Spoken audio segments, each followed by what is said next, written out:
Ang paggawa ng dishwashing liquid. Sama ko aking anak, gumagawa kami ng dishwashing liquid. Maglagay ng 14 litro na tubig sa timba o lagayan. Nilagay ang superfactant at super bubble booster. Ibabad mo na ito ng 30 minuto para kapag hinalo, mabilis na ito matunaw. Haluin mabuti hanggang matunaw. Number 2, idagdag at i-shake muna ang DWL premix bottle. Laman ng premix bottle, antibacterial, EDTA, degreaser, scent, at colorant. Haluin ng mabuti hanggang sa matunaw.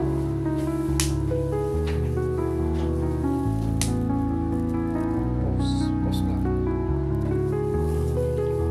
Idagdag ang sodium chloride. Paalala, dahan-dahan lamang ang paglalagay nito habang hinahalo ng mabagal hanggat sa ito'y lumapot. Siguraduhin din matunaw mabuti ang sodium chloride.